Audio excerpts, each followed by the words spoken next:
আমরা এই উপলক্ষে নানা ধরনের কর্মসূচি আমরা নানা ধরনের পদক্ষেপ নিয়েছি ভোটটাকে ফ্রি, ফেয়ার এবং ক্রেডিবল করার জন্য এবং ছাত্রছাত্রীদের মাঝে তাদেরকে এনকারেজ করা, একটা উৎসবমুখর পরিবেশে দীর্ঘদিনের বন্ধ থাকা ডাকসু ইলেকশন যাতে সবার জন্য আনন্দময় হয়, সবাই যাতে অংশগ্রহণ হয়, সেজন্য আমরা বিভিন্ন কর্মসূচি গ্রহণ করেছি। তারই অংশ হিসেবে গতকাল এবং গত পরশু আপনারা জেনেছেন দুটো বিপি এবং জিএস ডিবেট হয়েছিল, সেখানেও বেশ আমরা সাড়া পেয়েছি। আজকে আমরা চারটি ফ্যাকাল্টি বলতে এখানে বিজনেস স্টাডিজ ফ্যাকাল্টি, আমাদের সোশ্যাল সায়েন্স এবং আর্টস ফ্যাকাল্টি মিলে একটা, এরপরে সকল সায়েন্স মিলে একটা, তারপরে আমাদের সকল ইনস্টিটিউট মিলে একটা ছাত্রছাত্রীদের নিয়ে আমরা সভা করেছি যাতে ভোট দান পদ্ধতি সম্পর্কে তাদেরকে জানানো যায় এবং ভোট দানে যাতে তারা আগ্রহী হয়।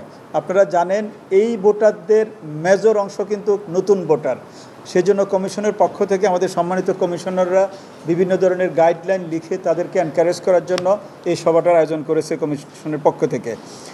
তারপরে হচ্ছে আমাদের বুথের সংখ্যা নিয়ে, সময় নিয়ে আমাদের বিভিন্ন স্টেক হোল্ডার, অংশীজন এবং আমাদের অনেকের মাঝে একটা শঙ্কা ছিল যে এতগুলো ভোট কি দ্রুত সময় হবে কি না।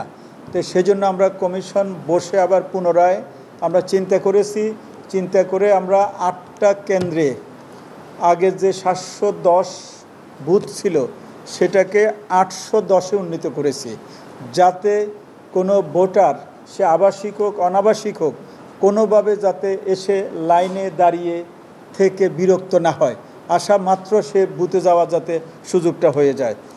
আমরা ক্যাম্পাসে বিশেষ ধরনের শাটল সার্ভিসের ব্যবস্থা করেছি। আমাদের ছাত্রছাত্রীরা, আপনারা জানেন এবার হলে ইলেকশন হচ্ছে না, হল থেকে কিছুটা দূরে অর্থাৎ আমাদের একাডেমিক এরিয়াগুলোতে ইলেকশন হচ্ছে, ফলে তারা যেমন মুজিব হল থেকে আমাদের উদয়ন অথবা জু হল থেকে আমাদের ফিজিক্যাল এডুকেশন পর্যন্ত যাওয়া অথবা আরও বিভিন্নভাবে যাতায়াত যাতে নির্বিঘ্ন হয়, আমরা ক্যাম্পাস ভিত্তিক শাটল সার্ভিস আমরা চালু রাখব। এই ছাড়া ঢাকা শহরে যে বিভিন্ন রুটের বাস চলাচল করে সেখানে আমরা নাম্বার অফ বাস বৃদ্ধি করেছি। ইভেন আমাদের চারিদিকে যে জেলাগুলো থেকে, ঢাকার বাইরে জেলাগুলো থেকে যে বাসগুলো আসে ছাত্রছাত্রীদের নিয়ে, তাদের নিরাপত্তা ব্যবস্থার জন্য আমরা পুলিশের মহাপরিদর্শক মহোদয়কে চিঠি দিয়েছি, সেখানে নিরাপত্তা বিধান করা আছে, প্লাস তাদেরও বাসের সংখ্যা তাদের দাবি অনুযায়ী আমরা বৃদ্ধি করেছি, তারা যাতে নির্বিঘ্নে এসে ভোট দিয়ে যাতে নিরাপদে বাড়ি যেতে পারে সে ব্যবস্থা আমরা করেছি। এরপরে আমরা গুজবে কান না দেওয়ার জন্য আমরা ছাত্রীদের প্রতি আহ্বান জানাচ্ছি। গুজব একটা মারাত্মক সামাজিক ব্যাধি, কোনো ঘটনা ঘটে নাই কিন্তু চতুর্দিকে গুজব রটে যাচ্ছে।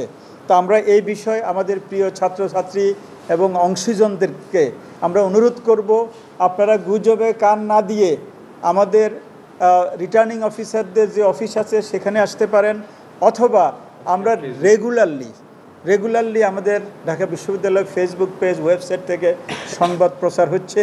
এর বাইরে কোনো সংবাদ দেখলে সেটা আপনারা অবশ্যই যাচাই বাছাই করবেন। কোনো প্রকার সঠিক তথ্য জানতে চাইলে আমাদের কাছে আসবেন। এরপরে আমরা যারা জাল, ইতিমধ্যে আমাদের কাছে সংবাদ আসছে আর কি বিভিন্ন কর্নার থেকে, জাল ভোট কোথাও তৈরি হচ্ছে অথবা জাল ভোটারও বিভিন্ন দিকে প্রস্তুতি নিচ্ছে আমাদের লাইনে এসে দাঁড়ানোর জন্য। আমরা তাদেরকে প্রতিহত করার জন্য আমরা আমাদের কমিশনের পক্ষ থেকে আমাদের ভোট কেন্দ্রের লাইনে, সেন্টারে বিভিন্নভাবে তাদেরকে চেক করে তাদের পরিচয় নিশ্চিত করে আমরা তাদেরকে ভোট কেন্দ্রে ঢুকাবো। আপনারা জানেন এখন তাদেরকে এই জাল ভোট অথবা জাল ভোটার তাদের আইডেন্টিফাই করা, ফেক আইডি আইডেন্টিফাই করা একবারে ইজি। আপনারা এই বিষয়ে এরপরে যদি কেউ করে ধরা পড়ে তাকে সরাসরি পুলিশে দেওয়ার ব্যবস্থা করা হবে। আমি আমার সকল ছাত্রছাত্রী, ঢাকা বিশ্ববিদ্যালয় যারা বৈধ ভোটার, তাদের প্রতি এই আহ্বান জানাবো, তারা আগামী 9 সেপ্টেম্বর 2025 ঢাকা বিশ্ববিদ্যালয় ক্যাম্পাসে যে আমরা 9টি কেন্দ্র স্থাপন করেছি সেখানে ভোট দিতে আসবে। নির্বিঘ্নে তাদের ভোট দিয়ে তাদের ভবিষ্যৎ নেতৃত্ব ঠিক করবে, যে নেতৃত্ব তাদের পক্ষে, তাদের দাবি আদায়ের পক্ষে কাজ করবে। আমি তাদের প্রতি উদাত্ত আহ্বান জানাচ্ছি নির্ভয়ে ক্যাম্পাসে এসে যাতে ভোট দিয়ে